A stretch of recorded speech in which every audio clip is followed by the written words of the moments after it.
أهلا بكم في الملكي مع مينا.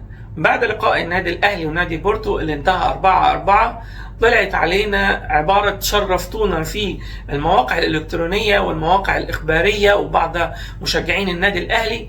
فأنا كنت عايز أقيم كلمة شرفتونا دي، لما نيجي نحطها لازم تحطها على معيار وتقيس إذا كان النادي الأهلي شرف المعيار ده ولا لأ. فأنا هحط 4 معايير النادي الأهلي هل شرف المعايير دي ولا لأ. أول معيار هو شرف النادي الأهلي كنادي أهلي في صورة مجلس إدارة النادي الأهلي ومشجعين النادي الأهلي. النقطة الثانية شرف مصر ولا لأ. النقطة الثالثة شرف أفريقيا ولا لأ. النقطة الرابعة شرف العرب ولا لأ. اولا، هل النادي الاهلي شرف النادي الاهلي ككيان النادي الاهلي؟ النقطه دي اللي يقدر يرد عليها ويقدر يقيمها هو مجلس اداره النادي الاهلي ومشجعين النادي الاهلي. بمعنى ان لو جينا دلوقتي وقلنا ان مجلس اداره النادي الاهلي اجتمع مع الفرقه وقال لهم جود بلاي وشرفتونا وصرف لهم بدل اجاده او بدل شوبينج اللي جابوه من امريكا، فهو اعتراف من النادي الاهلي ان انا كنت عايز الفريق بتاعي بعد الاسكواد اللي جمعته ده والصرف اللي صرفته ده يروح يجيب لي نقطة أو 2 من البطولة، وتمام التمام على كده وحلو قوي. في مجموعة أساسا الرأس بتاعها أو المفروض رقم 1 في المجموعة انتر ميامي، اللي هو الفريق المستضيف، اللي هو فريق ملوش اسم في كرة القدم العالمية.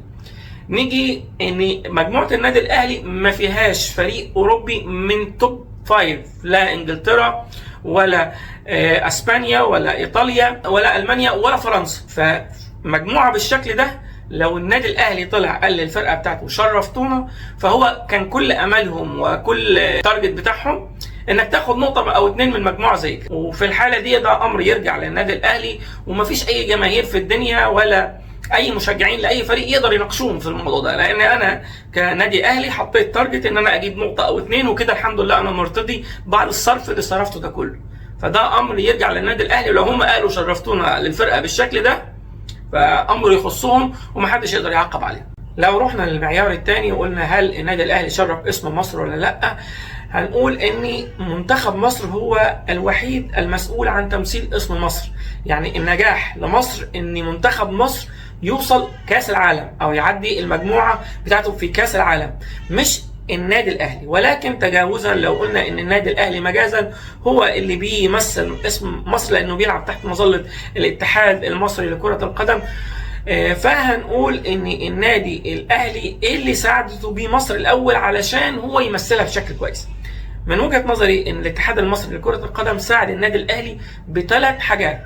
اول حاجه واهم حاجه انه ما خلاش منتخب مصر يلعب لقاء ودي دولي في التجميعه الدوليه اللي المفروض كانت اتعملت في بدايه شهر 6، وفضل ان النادي الاهلي هو اللي يروح بدري ويعمل تجميعه قبل البطوله ب10 ايام ويعمل هو لقاء ودي علشان المدير الفني يحفظ لعيبه النادي الاهلي طريقه اللعب ويقدروا يعملوا اكبر نجاح ممكن في البطوله. دي رقم 1. رقم 2، الاتحاد المصري لما جاي يحدد نهائي كاس مصر قرر انه يعمل في يوم صيام، يبقى اللعيبه كلها صايمه طول النهار والجماهير تروح هي وصايمه الاستاد، واللعيبه يلعبوا بعد الفطار بحوالي 2 ساعة او 2.5 ساعة علشان زيزو يقدر يلحق النادي الاهلي في اقرب فرصه ممكنه. بمعنى ان النادي الاهلي لو ما كانش تعاقد مع زيزو كان مستحيل من وجهه نظري ان الاتحاد المصري يلعب الزمالك وبيراميدز في يوم الصيام ده نهائي البطوله. ما كانش في داعي، ولكن كله عشان نخدم النادي الاهلي. النقطه الثالثه، لما الزمالك بعت خطاب لاتحاد الكره بيقول له نهايه الموسم الكروي امتى، علشان زيزو مرتبط معايا انا بتعاقد لغايه ما الموسم الكروي يخلص. كان الرد صادم من وجهه نظري في ان الاتحاد المصري بيقول ان الموسم الكروي بيخلص ببطوله الكاس وبطوله الدوري. طب ايه لازمه بطوله كاس الرابطه اللي الناس بتلعبها دي؟ لا دي بره الموسم، احنا الموسم بتاعنا بس دوري وكاس. بناء على كده الاتحاد المصري ما قصرش مع النادي الاهلي في انه يساعده بكل وسائل المساعده الممكنه اللي يقدمها الاتحاد للنادي الاهلي. نروح بقى في المقابل النادي الاهلي هل شرف اسم مصر ولا لا؟ النادي الاهلي راح في مجموعه ليست قويه من وجهه نظري. عمل ايه؟ جاب 2 نقطة من اصل 9 نقاط. نسبة نجاحه لو عملناها بالمعيار كده حوالي 25%. فالنادي الاهلي نجح بنسبة 25% فقط في المجموعة بتاعته. ده رقم 1. رقم 2 النادي الاهلي ما حققش اي فوز، انت تعادلت ماتشين وما فزتش على اي فرقه في البطوله. الرقم 3 النادي الاهلي جاب نقطتين، هل انت بالنقطتين دول جيت مثلا ثالث المجموعه؟ لا، ده انت جيت حصلت المجموعه، انت جيت رابع المجموعه. يعني النادي الاهلي رابع المجموعه بتاعته، النادي الاهلي نسبه نجاحه 25%، النادي الاهلي ما قدرش يفوز على اي فرقه، كل اللي جمعوا نقطتين. ومع ذلك في ناس بتقول ان النادي الاهلي شرف اسم مصر بعد اللي مصر عملته عشان النادي الاهلي. نروح للمعيار الثالث، وهو هل النادي الاهلي شرف القاره الافريقيه في بطوله كاس العالم للانديه ولا لا؟ وبالمناسبه هو ده المعيار الوحيد الحقيقي اللي لازم النادي الاهلي يتقاس عليه، لان النادي الاهلي داخل البطوله دي باعتباره ممثل عن قاره افريقيا. هل النادي الاهلي شرف قاره افريقيا ولا لا؟ قاره افريقيا مطلعه 4 فرق يمثلوها في البطوله دي، صن داونز والترجي والاهلي والوداد. هل في اي فريق في العموم من الفرق دي يشرف قاره افريقيا ولا لا؟ لا، ولا فريق شرف قاره افريقيا، لان ولا فريق قدر يصعد من دور المجموعات. ببساطه عشان تبقى مشرف للقاره بتاعتك لازم على الاقل تصعد من دور المجموعات، لان كل القارات صعد منها ابطال، زي طبعا قاره اوروبا وقاره امريكا اللاتينيه صعد عندهم ابطال كتيره، قاره امريكا الشماليه صعد عنها فريق مونتاري وانتر ميامي، قاره اسيا النادي الهلال السعودي قدر يصعد ويشرف قاره اسيا كاحد الممثلين في دور المجموعات. قاره افريقيا هي القاره الوحيده التي لم يصعد منها اي فريق، فعشان كده نقدر نقول بقلب مطمئن ولا فريق من الفرق قدر يمثل قارة أفريقيا بشكل مشرف في البطولة. مين أحسن فريق لعب في البطولة وعمل نتائج؟ صن داونز طبعا قدر يفوز لقاء ويتعادل لقاء ويتغلب لقاء، ولكن لم يرقى لمرحلة ان انا اقول شرف فرقة.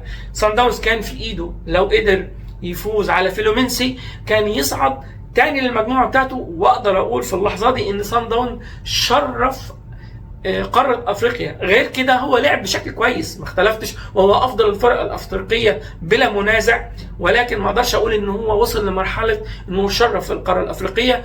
وبالمناسبة لما نيجي نشوف النادي الاهلي ترتيبه داخل ممثلين القارة الافريقية هنتلاقي افضل فريق مثل القارة الافريقية هو صن داونز، يجي وراه الترجي اللي قدر يجيب 3 نقاط، يجي وراه النادي الاهلي ثالثا قدر يجيب 2 نقطة، واخيرا نادي الوداد اللي ما قدرش يجيب اي نقاط في المجموعه بتاعته. فالنادي الاهلي هو الرقم 3 داخل قاره افريقيا. لو رحنا للمعيار الرابع وهو المعيار الاشمل، وهو لو قلنا ان في مجموعه عربيه في بطوله كاس العالم للانديه ممثلين عنها الهلال والترجي والعين والاهلي والوداد، مين من الانديه دي هو اللي شرف مجموعه الفرق العربيه؟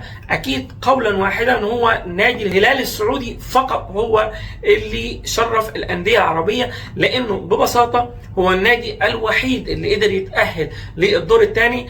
عنده لقاء قوي جدا مع مانشستر سيتي، لو قدر يعدي عقبة السيتي ودخل في ال8 الكبار هيبقى عمل لقاء اسطوري، ولو قدر يعدي كمان من دور ال8 وصل دور ال4 او كده هيبقى عمل اعجاز كروي. بصراحة نادي الهلال هو افضل ممثل للكرة العربية، وهو النادي الوحيد مجموعة الفرق العربية الذي لم يتلقى اي هزيمة في دور المجموعات، وده انجاز برضو يحسب لنادي الهلال. لعب كبير القوم النادي الملكي ريال مدريد وقدر يخرج معاه بتعادل، قدر يساعده بشكل كبير في انه هو يتخطى عقبة دور المجموعات ويبقى عنده حلم كبير ممكن يحققه.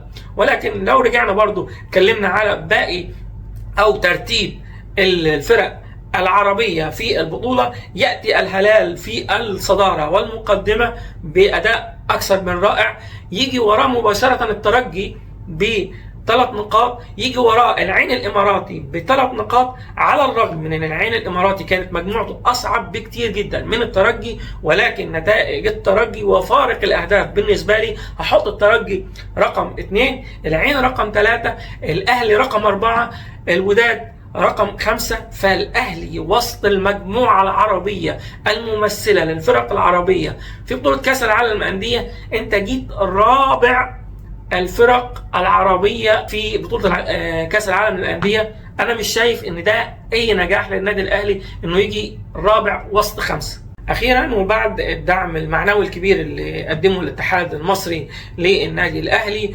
والمصاريف الكبيره جدا اللي النادي الاهلي صرفها في التعاقد مع لعيبه بالملايين، الهاله الاعلاميه الكبيره اللي راحت مع النادي الاهلي، والتسويق لفكره ان النادي الاهلي هينافس على البطوله او ممكن يوصل لنقطه بعيده في البطوله وهيشرف جماهير النادي الاهلي ومصر والكلام ده كله، نيجي نصطدم ان النادي الاهلي نتائجه في البطوله ان هو الفرقه رقم 25 في ترتيب الأندية في بطولة كأس العالم للأندية. فإذا كان النادي الأهلي شايف إن التارجت إن هو ياخد نقطتين ويتزيل مجموعته، وإن هو يجي في ترتيب الفرق الأفريقية الثالث من 4، أو في ترتيب الفرق العربية الرابع من 5 فرق، فده حاجة ترجع للنادي الأهلي. لكن لا أعتقد إن النادي الأهلي شرف مصر ولا شرف افريقيا ولا شرف الانديه العربيه. يمكن يكون شرف النادي الاهلي لو التارجت بتاع النادي الاهلي كان انه ياخد اي نقطه من اي فريق جوه مجموعه من وجهه نظري هي مجموعه ضعيفه، ولو كان مثلا فريق زي صن داونز في المجموعه دي كان ممكن يقدر يعدي المجموعه دي، ولكن النادي الاهلي فشل ان هو يعدي من مجموعه ضعيفه في بطوله كاس العالم للانديه.